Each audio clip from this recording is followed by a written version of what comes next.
युग में भक्तमाल से श्रेष्ठ कोई ग्रंथ नहीं है। अब भक्तमाल की महिमा बता रहा हूं आपको, सुनना। भक्तमाल की महिमा श्री नाभाजी कहते हैं कि कलयुग में भक्तमाल की क्या विशेषता है, क्यों सुने तो सुनिए क्या कहते हैं नाभाजी। कहते हैं जैसे कोई व्यक्ति, नाभाजी बता रहे हैं, कहते हैं जैसे कोई व्यक्ति 18 पुराण पढ़ ले या 18 पुराण सुन ले। ध्यान से सुनना, नहीं ऐसा मत करो। 18 पुराण सुन ले, महाभारत जैसे विशाल ग्रंथ जिसमें 1 लाख श्लोक है, अगर वो भी सुन ले, सारे पुराण, सारे वेद, सारे उपनिषद, यहां तक पंचम वेद महाभारत को सुनने का फल क्या है? बोले श्री हरि की प्राप्ति। चाहे स्कंद पुराण, चाहे लिंग पुराण, चाहे कूर्म पुराण, चाहे नारद पुराण, चाहे शिव पुराण, चाहे भागवत पुराण, चाहे शिव पुराण, चाहे कोई भी पुराण सुने आप, सारे पुराणों का सार है भगवान की प्राप्ति, श्री हरि की प्राप्ति। लेकिन भक्तमाल सारे पुराणों में भी श्रेष्ठ क्यों कहा गया कलयुग में? इसीलिए कहा गया है, जैसे हम भागवत सुनते हैं, भागवत होता है आजकल, नाम का भागवत रहता है, काम का तो रहता ही नहीं है। 2 घंटे बोलने जिसमें 1 घंटे भजन गाना है, आधा घंटा इसने वो ये दिया, उसने वो दिया, आधा घंटा कुछ बोल चुटकुला बता के चले गए। आजकल ऐसी भागवत हो रही है। भगवान की कथा, श्रीमद् भागवत कथा तो ठीक से 7 दिन में हो नहीं पा रही है।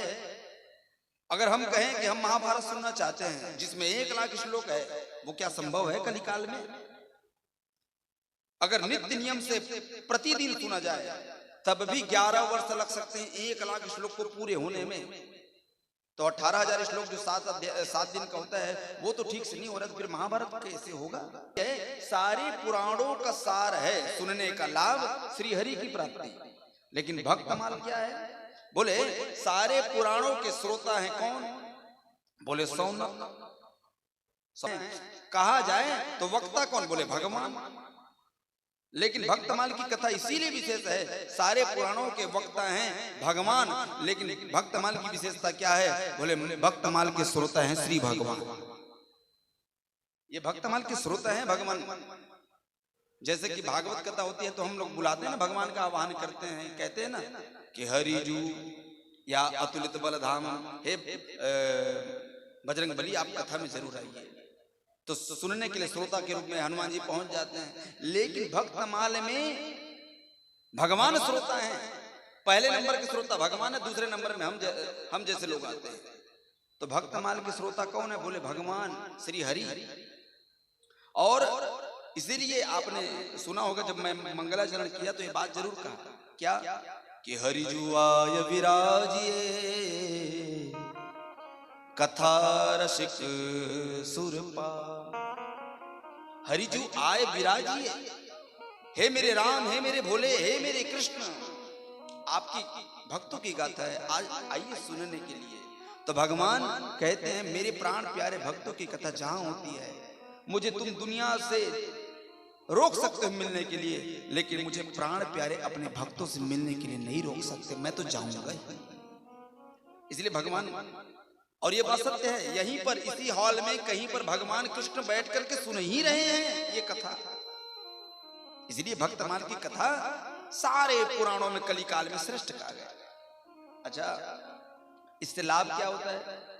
बोले देखो, श्री हरि की प्राप्ति कर रहे हैं तो कैसे करोगे? कृष्ण प्राप्ति कर्म सस्व साधनम तद्वदाधुना, कौन सा साधन करेंगे आप जिससे भगवान की प्राप्ति होगी? तो बोले वेद पढ़ लो। याद रखना, वेद पढ़ लो, चाहे पुराण पढ़ लो, चाहे उपनिषद पढ़ लो, क्या पता इतने सारे वेद है, इतने सारे उपनिषद, इतने सारे पुराण है, उसको पढ़ने के बाद भगवान की प्राप्ति हो या ना हो। लेकिन भक्तमाल कहता है अगर तुमने भगवान के भक्तों के चरण को पकड़ लिया तो मेरे भगवान कहते हैं तुझे वेद पढ़ने से मैं मिलूं ना मिलूं, लेकिन तू मेरे भक्त के चरण पकड़ लेगा तो तुझे मैं बहुत शीघ्रता से मिल जाऊंगा। ये बात वृत्रासुर ने भी कहा है भागवत में, अहम हरे तव पादैक मूल दासानुदासो भवितास्मि भूयः वृत्रासुर कहते हैं प्रभु मुझे आपका दास नहीं बनना है, दासानु दासो भवितास नहीं भूया, मुझे आपके भक्तों के चरणों का दास बना दीजिए। इसलिए ये भक्तमाल की कथा में सबसे पहले ये भाव कहा ही जाता है कि भक्ति भक्त भगवंत गुरु चतुर नाम बपु एक, तिनके पद वंदन किए नौशत विघ्न अनेक। अब भी अगर समझ नहीं आ रहा तो एक भाव समझिए आप, जैसे कि सामने एक चादर बिछा दो यहाँ पर, और चादर को आपको अपने हाथ में लाना है, तो क्या चारों कोना को पकड़ोगे तब चादर हाथ में आएगा, कि एक कोना को खींचोगे तो सारे चादर आ जाएंगे? बताइए। चारों कोना को खींचने की आवश्यकता नहीं है, एक कोना खींचिए, सारे कोने आपके अंदर हाथ में मुट्ठी में आ जाएंगे। ऐसी भक्तमाल है प्यारे।